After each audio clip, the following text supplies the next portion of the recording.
नमस्कार, आप देख रहे हैं भारत की बात। मैं आपके साथ शोभना यादव। आज देश में बड़ी खबर तो ज्ञानवापी पर कोर्ट का फैसला रही और इस बड़ी खबर के बीच एक और बड़ी खबर दब गई। लेकिन उस बड़ी खबर को आपके लिए हम लेकर आए हैं। हम बात कर रहे हैं सोनाली हत्याकांड की। 20 दिन बाद हत्या की जांच सीबीआई को सौंपी गई, ये पता लगाने के लिए कि सोनाली की हत्या क्यों हुई और क्या इस कांड का कोई और मास्टरमाइंड है। सोनाली फोगाट की मौत को 20 दिन बीत चुके हैं और अब 20 दिनों बाद हत्या के सच की तलाश के लिए सीबीआई को लगाया गया है। सोनाली फोगाट के केस की इन्वेस्टिगेशन इज गोइंग ऑन, लेकिन मैं इसके ऊपर कहते वक्त मुझे लगता है कि लोगों की डिमांड है वहाँ से कंटिन्यूसली कि ये केस सीबीआई के पास देने चाहिए। उनकी बेटी की भी डिमांड थी, तो फिर आज हम वो केस सीबीआई के पास दे रहे हैं।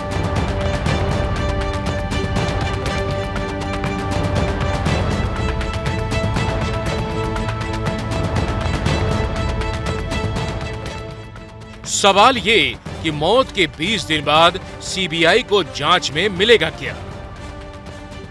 इस सवाल का जवाब तलाशने से पहले इन दो तस्वीरों को देखिए।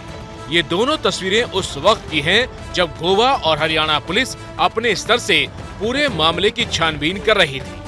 पहली तस्वीर गोवा पुलिस की है, जिसने हिसार में सोनाली के फार्म हाउस से लेकर उनके घर तक में छानबीन की थी और सबूत जुटाए थे। दूसरी तस्वीर हरियाणा पुलिस की है, जिसने सोनाली के फार्म हाउस में सीसीटीवी से सबूत जुटाए थे और वीडियो सबूत जमा किए थे। अब इन दोनों जांच एजेंसियों की तहकीकात के बीच गोवा सरकार ने 20 दिन बाद सीबीआई को केस सौंपने का फैसला किया। तो फिर आज हम वो केस सीबीआई के पास दे रहे हैं।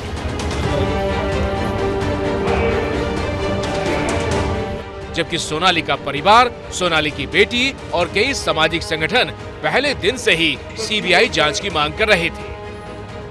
मैं मेरे बड़े बुजुर्गों से यही निवेदन करना चाहती हूँ कि मेरी माँ को न्याय दिलाने में आप मेरी और मेरे परिवार वालों का साथ दें। सीबीआई जांच होनी चाहिए, उसके लिए भी आप सरकार से कहें हमारा साथ दें। जैसे अब सीबीआई को ये केस हैंडओवर कर दिया गया है, तो अब सब कुछ मामला ना सामने खुल के आएगा।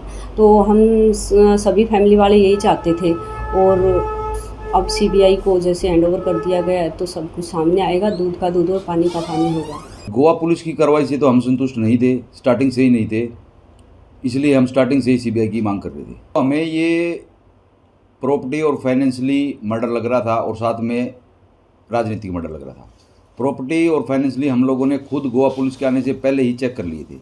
प्रॉपर्टी और फाइनेंशियली दोनों चीज़ें सोनाली जी की सेफ हैं, तो ये पॉलिटिकल मर्डर ही है और इस वजह से ये सीबीआई को हैंडओवर नहीं कर रही थी गोवा पुलिस। इसमें आप सबके आशीर्वाद की जरूरत है।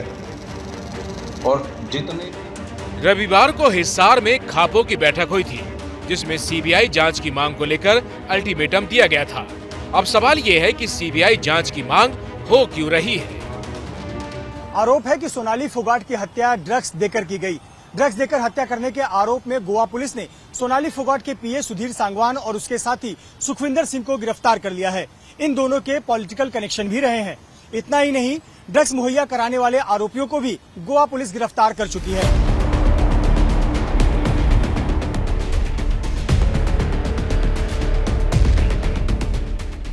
तो सवाल ये है कि सीबीआई इस बात का पता कैसे लगाएगी कि सोनाली की हत्या क्यों हुई, क्योंकि 20 दिन बाद भी असली सबूत तो मिट गए होंगे।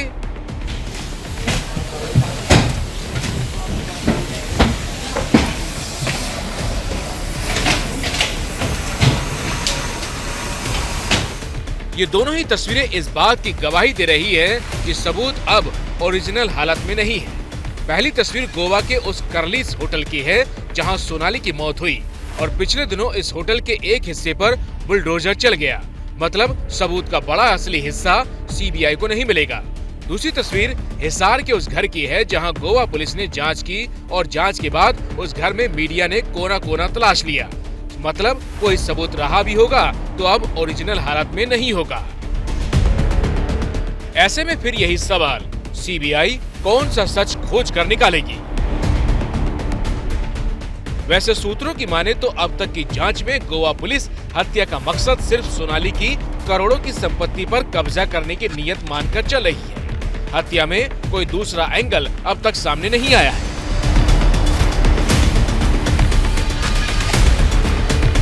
सूत्रों के मुताबिक गोवा पुलिस की माने तो गिरफ्तार आरोपियों ने माना है कि सोनाली फोगाट की हत्या सोची समझी साजिश के तहत की गई। ड्रग्स देने की प्लानिंग इन आरोपियों ने पहले से ही तय कर रखी थी। क्या इसके पीछे कोई और भी है जिसका सच सामने आना बाकी है? और अब सीबीआई नष्ट हुए सबूतों की पड़ताल कर यही पता लगाएगी। तो भारत की बात में आगे बढ़ेंगे। बिहार में नीतीश कुमार को उनके समर्थक सुशासन बाबू कहते हैं, लेकिन आज जो तस्वीरें बिहार के साथ साथ देश देखेगा उससे ये पता चलेगा कि सुशासन नाम आज शर्मिंदा है और इस सुशासन को शर्मिंदा करने वाला और कोई नहीं, नीतीश कुमार के खुद के मंत्री और अफसर हैं। बिहार के इन दो चेहरों को देख लीजिए। पहली तस्वीर में बिहार के कृषि मंत्री सुधाकर सिंह हैं, जो खुद को चोरों का सरदार मानते हैं, और दूसरी तस्वीर में बिहार के वैशाली में जंदाहा के थाना प्रभारी विश्वनाथ राम हैं, जो अपराधी को खोजने में मानसिक रूप से परेशान हैं। पहले खुद को चोरों का सरदार मानने वाले मंत्री का बयान सुनिए। 150-200 करोड़ रुपया यह भी खा जाता है बीबी का वाला। कोई ऐसा हमारे विभाग में अंग नहीं है जो चोरी नहीं करता। तो चोरों का हम सरदार हैं और सरदारी में खाएंगे।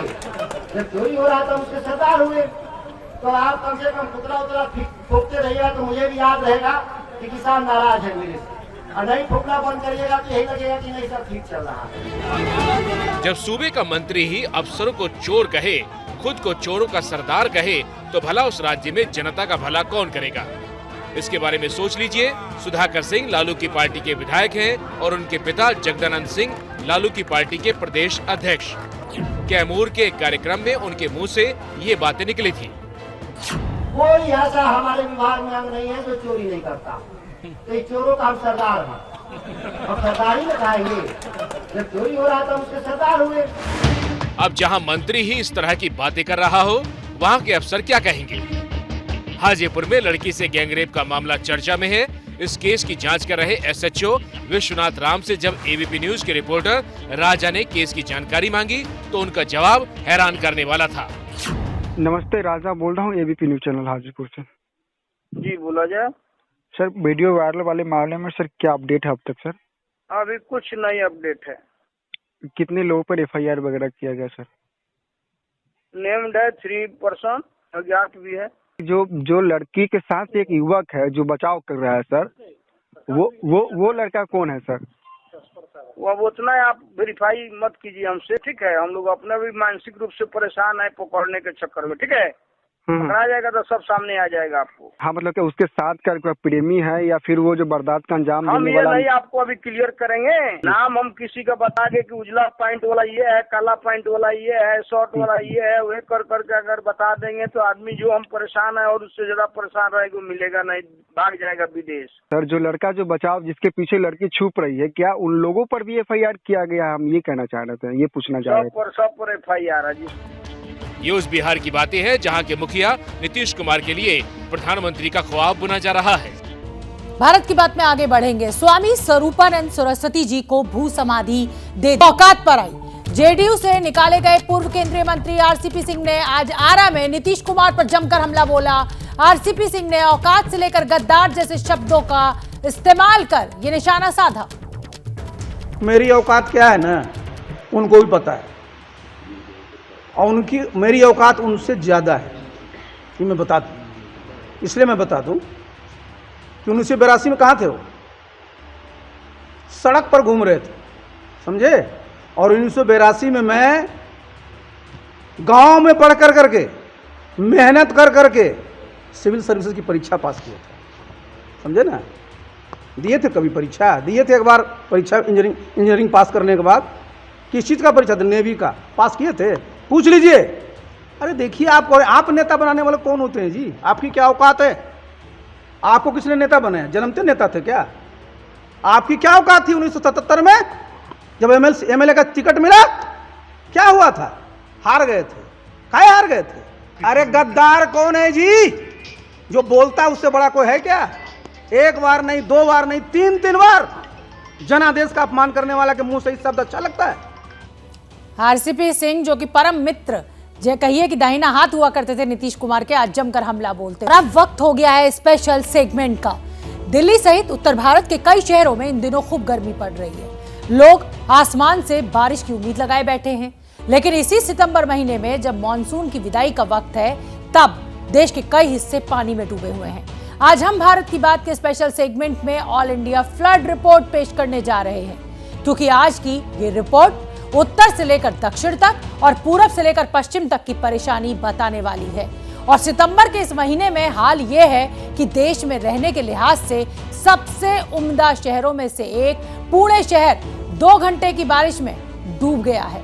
नागपुर में आज 1 घंटे की बारिश ने सब कुछ पानी पानी कर दिया है और पानी बरस रहा है, तो सावधान रहने की भी जरूरत है, क्योंकि कई इलाकों की तस्वीरें वाकई में डराने वाली हैं।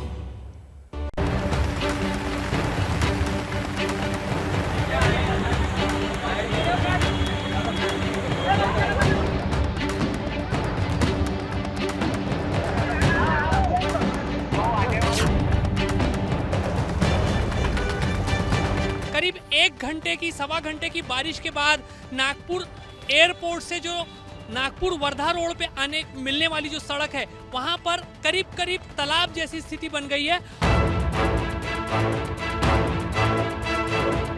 उसका तो गाड़ी खराब हो गई।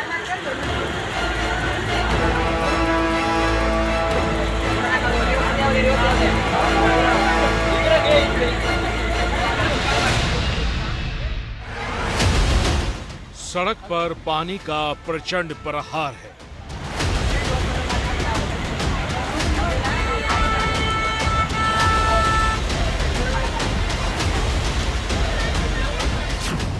बारिश के पानी से मचा हाहाकार है।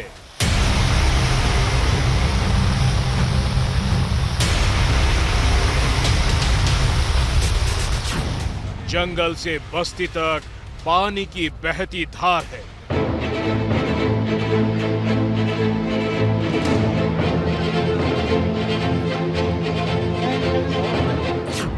जानवरों से लेकर इंसान तक पानी की मार से लाचार हैं।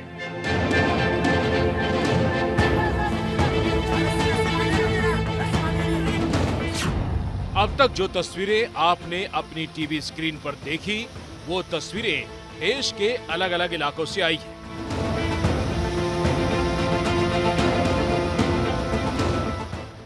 पूरब से लेकर पश्चिम तक और उत्तर से लेकर दक्षिण तक मानसून की ऐसी मार पड़ी है कि सितंबर में भी सड़कों पर सैलाब का रेला है।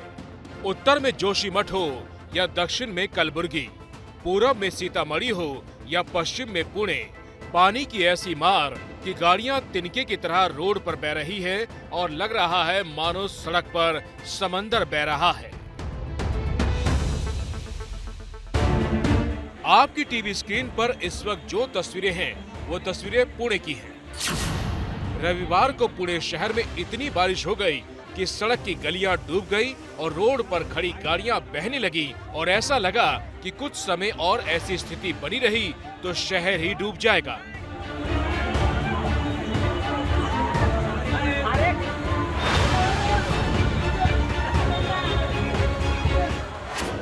इस तस्वीर में आप देखिए कि कैसे पुणे की सड़क पर पानी की धार चल रही है। शाम का वक्त है और लग रहा है कि अंधेरा हो चुका है। कुछ लोग एक दुकान के बाहर बारिश से बचने के लिए छिपे हैं और सामने रोड पर पानी की धार बह रही है।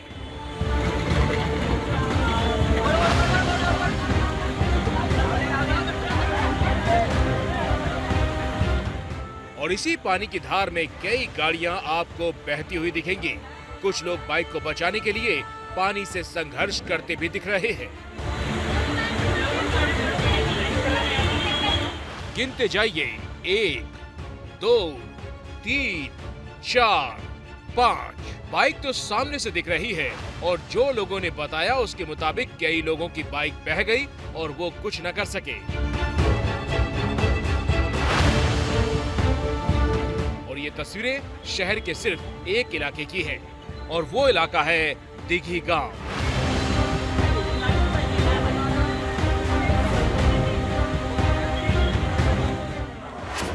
ये दूसरी तस्वीर पुणे के पौड़ की है। जहां एक गोदाम के दफ्तर का गेट दिख रहा है। वीडियो यही काम करने वाले शख्स ने बनाया और लग रहा है कि मानो इस गेट से नदी बह रही है।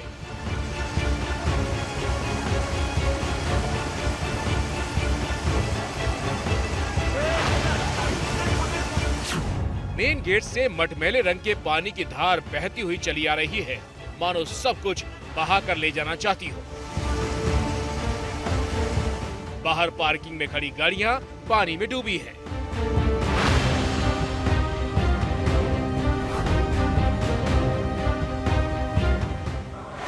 इस तस्वीर में देखिए कैसे रोड पर पानी बह रहा है और ट्रैफिक की रफ्तार सुस्त हो चुकी है।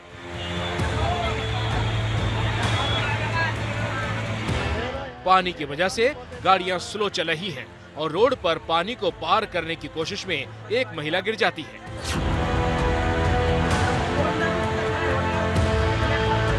तस्वीरें कैमरे में कैद हुई वो तो अच्छी बात रही कि साथ में चल रहे लोग महिला को फौरन पकड़कर बचा लेते हैं।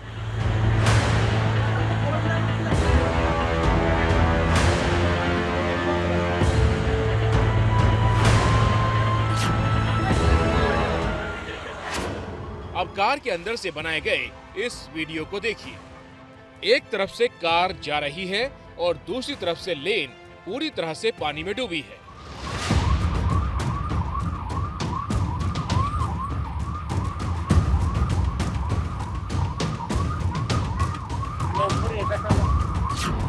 रोड पर खड़ी कार का ऐसा हाल देखकर आप अंदाजा लगा सकते हैं कि इस तरफ कितना पानी भरा हुआ है।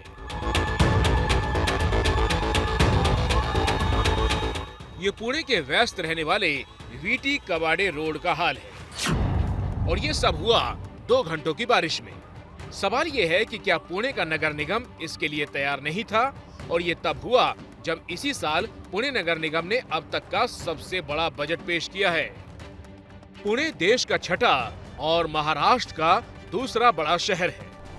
पुणे नगर निगम का बजट 8,592 करोड़ का है। इसमें सिर्फ जल निकासी के लिए 307 करोड़ रुपए का बजट है।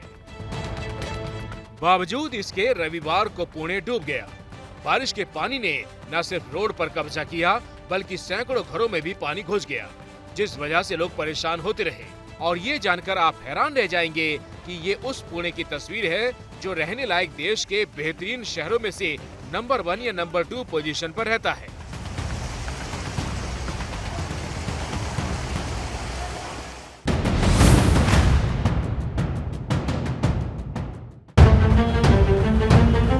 अब महाराष्ट्र के एक और बड़े शहर की हालत देखिए।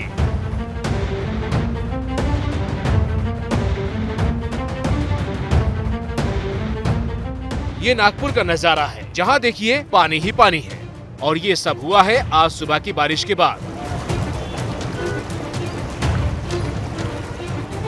करीब 1.25 घंटे की बारिश हुई, जिसके बाद नागपुर इंटरनेशनल एयरपोर्ट के सामने की सड़क मानो डूब गई।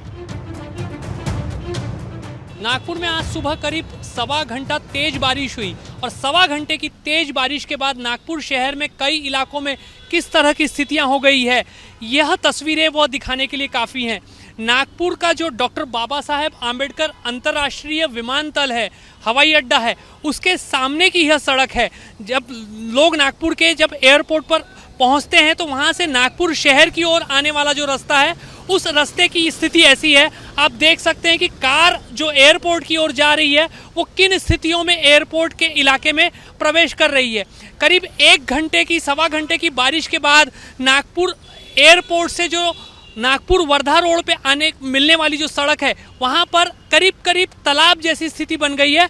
और एयरपोर्ट पर सुबह जो फ्लाइट से जो लोग यात्री आए थे और पैदल चलकर सामने एयरपोर्ट के पास का जो मेट्रो स्टेशन है वहां पहुंचकर मेट्रो रेल पकड़ने की कोशिश जो कर रहे थे, उन लोगों को काफ़ी तकलीफ़ों का सामना करना पड़ा। नागपुर एयरपोर्ट जो है, विमानतल जो है, उसके आसपास दोनों ओर ऐसी एक खाली जगह है जहां बड़े पैमाने पर वृक्षारोपण किया गया है और उसी जगह से जो बहने वाले नाले हैं उनका पानी नागपुर एयरपोर्ट के सामने की जो सड़क है उस पर आ जाता है और उस वजह से थोड़ी ही तेज बारिश होने पर यहां तालाब जैसी स्थिति बन जाती है।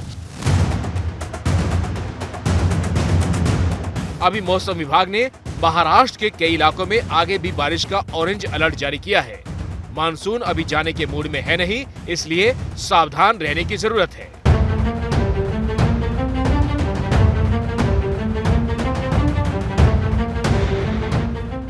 अब जरा औरंगाबाद से आई तस्वीरों को देखिए। तस्वीरें हैं औरंगाबाद के देवगिरी नदी की, जहां कपड़ा धोने गई महिलाएं अचानक आई बाढ़ में फंस गई।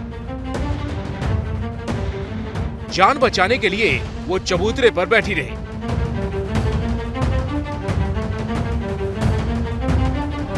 हालांकि बाद में जब प्रशासन की टीम पहुंची तो रेस्क्यू ऑपरेशन शुरू हुआ। इसी दौरान पानी के तेज बहाव में सब बहने लगी।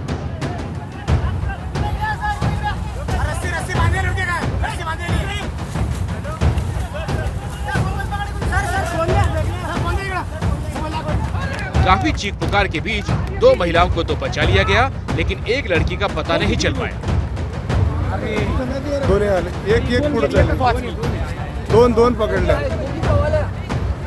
गेली बहुती।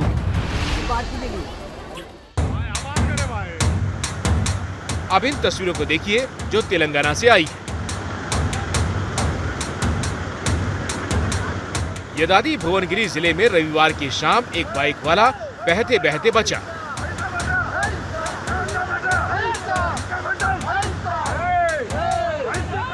हुआ ये कि रोड पर पानी भरा हुआ था और बाइक सवार युवक ने उसे पार करने की कोशिश की। नतीजा ये हुआ कि बाइक पानी में चली गई। प्रशासन की टीम अलर्ट मोड पर थी, लिहाजा फौरन रेस्क्यू ऑपरेशन शुरू हुआ और इस अंदाज में इस युवक को बचा लिया गया।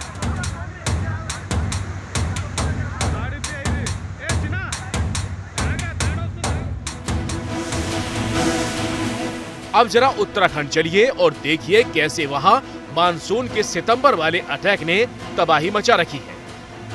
ये तस्वीरें बद्रीनाथ हाईवे की है, जहां नाले में फंस गई कार।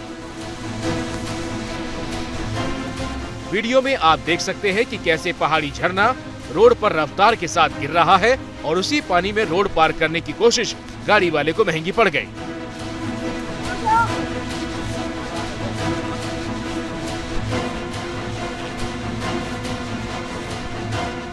एक तो नाला उफान पर है और दूसरा नाले में कार फंसी है। नतीजा ये हुआ कि हाईवे पर 1 किलोमीटर लंबा जाम लग गया। रविवार की रात भारी बारिश के बाद ये हाल था, जिसके बाद सुबह गाड़ी फंसी और कई घंटों तक आवाजाही पर असर पड़ा रहा। बाद में क्रेन की मदद से कार निकाल ली गई।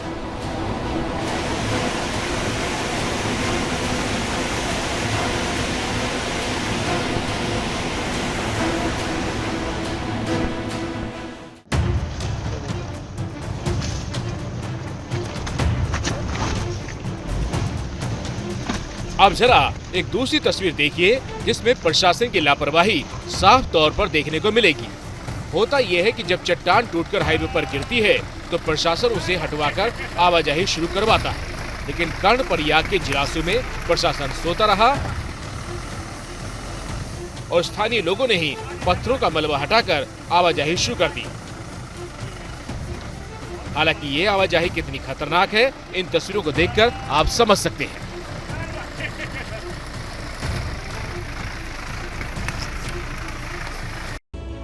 तो सितंबर में कुदरत का सितम। अभी सितंबर का आधा महीना भी नहीं बीता है और मौसम विभाग की भविष्यवाणी है कि सितंबर के महीने में मॉनसून जाने वाला नहीं है। मतलब ये कि सैलाब का सितम अभी और सताने वाला है और इसीलिए मौसम विभाग के अलर्ट की अनदेखी ना करें और जब बारिश हो रही हो तो सावधानी बरतें, क्योंकि छोटी सी भूल भारी पड़ सकती है आपकी जिंदगी पर। तो फिलहाल भारत की बात में मुझे दीजिए इजाजत। क्या मजबूरी है मेरी, बताइए।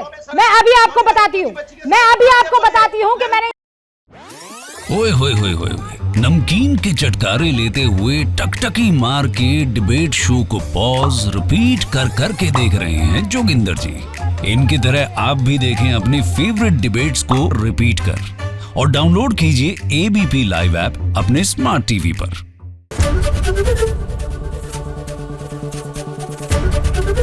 एबीपी न्यूज आपको रखे आगे।